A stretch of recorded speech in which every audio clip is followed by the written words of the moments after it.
The terrible death of the prophet Isaiah at the hands of King Manasseh. This is the story of one of the most famous prophets of the Old Testament, the prophet Isaiah, who also foresaw the suffering of Jesus Christ, and whose prophecies were always fulfilled. Without fear, he criticized the decisions of the kings and predicted tragedies for Israel if they continued in their wrong way. There are over 65 references to Isaiah in the New Testament, and Isaiah is mentioned over 20 times.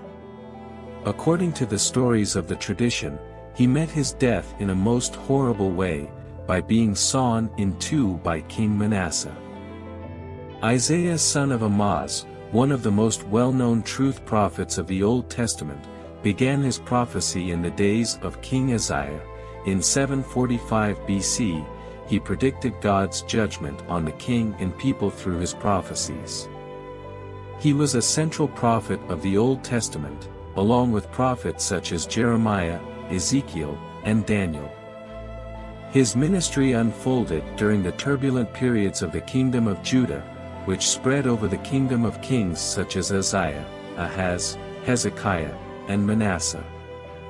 In his first prophecies in 735 BC, he prophesied to King Hezekiah that he saw his death and the death of his wife and 2 sons. Isaiah willingly accepted the prophetic mission, because he recognized the moral plight of his people at that time, which prompted him to want to save his people from the tragedy that was to come.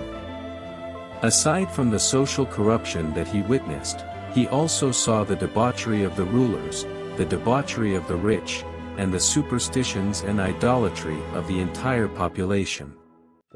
At the same time, he saw the increasing strength and the approach of the Assyrian conqueror to the land of Israel, and connected the two things, by saying that the sins of the people would lead to destruction. Isaiah was involved in the policy of the kings. Perhaps under his influence King Hezekiah began his religious reform to purify the idolatry. But on the other hand, Hezekiah did not accept Isaiah's political advice, and rebelled against Assyria, for which he paid a heavy price. King Hezekiah, a descendant of David, received into his hands a sinful and corrupt kingdom during a period of significant changes in the political space. Before his eyes, the kingdom of Israel falls into the hands of Assyria, who threatens to continue the occupation and destroy his kingdom as well. Hezekiah prepares himself for a general rebellion, for the long siege on Jerusalem, but at the same time, he is also ready to fold and send a message of surrender. In one of Isaiah's prophecies written in chapter 36, it is said that Sennacherib went to war in order to restore his rule and kill those who rebelled against him. As a result, King Hezekiah went to the house of God and prayed there. From there he even sent Isaiah the prophet a message to pray as well. Isaiah stepped in to help Hezekiah. He prophesied that the king of Assyria, Sennacherib, would eventually leave the land and kill in Assyria. And as it did happen in the end, the sons of Sennacherib, king of Assyria, killed him. After the death of Hezekiah, his son, Manasseh, received the throne at the age of 12, and he became the king of Israel. Manasseh does evil in the eyes of God. He was the most wicked king, and he was drawn to idolatry. He erected altars of Baal and Asherah. Using his prophets, God revealed a judgment against Manasseh. God said he would deliver the remnants into enemy hands. King Manasseh's reign is described in the Book of Kings, chapter 21, and the Book of Chronicles, chapter 33. The books describe Israel and its king worshipping idols, believing in sorcerers, committing violence, and persecuting prophets during that time. Manasseh, the king of Judah, is a very important part of the chain of kings responsible for the destruction of the temple and the exile of Judah. He was king for 55 years, more than any other king in Judah and Israel. He was even defined as the most evil king who harmed his people and the faith of God. His sins left an impression on the nation even after his death, and in his days a decree of exile was decreed on the kingdom of Judah. And maybe that's why the Bible dedicates only a few verses to him. In the book of Kings, only 18 verses are devoted to him, and in the book of Chronicles, only 20 verses are devoted to him. For comparison, let's recall that Ahab, who reigned for less than half of Manasseh's reign, 22 years, the author of the book of Kings dedicates 5 chapters to him. The scripture describes his reaction towards those who oppose his policies, and especially towards prophets who came out against him. Manasseh persecuted the prophets of God, and their followers killed them because they opposed the policy of idolatry.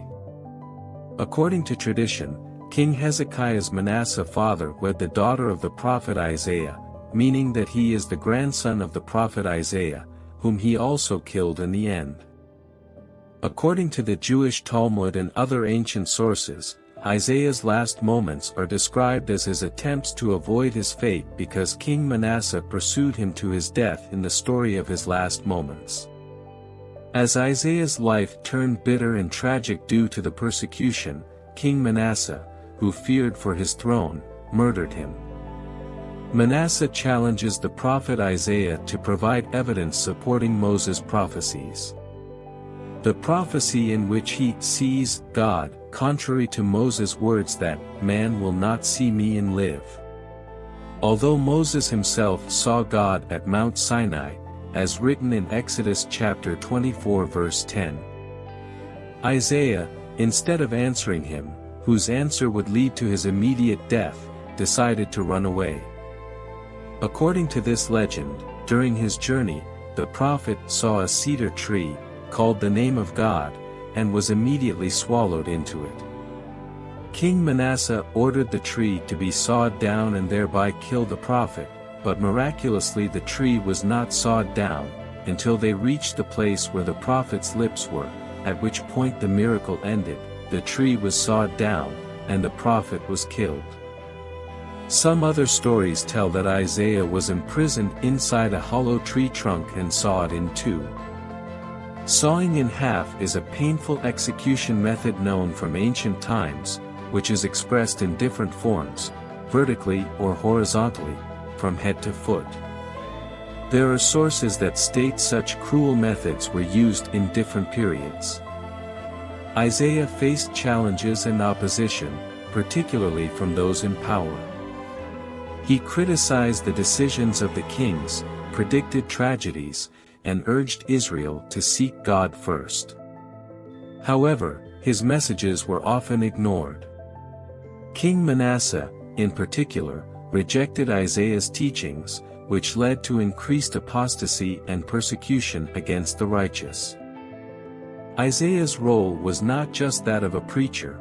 Under the aggressive Assyrian Empire, he presided over a crisis that left a lasting impression on the history of Israel.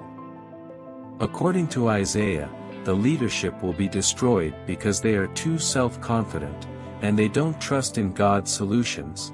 They trust in their military power and alliances with foreign nations, but not in God's guidance, and this is the sin of human pride.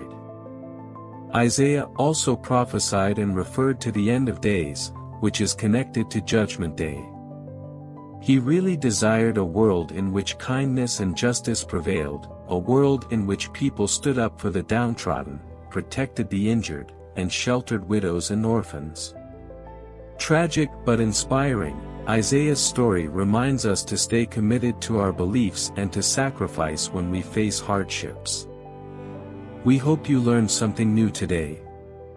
If you did, give this video a like and share it with your friends. You can share with us what you know by leaving a comment below. And don't forget to subscribe to our channel for more informative and entertaining content. Thank you so much and see you next time.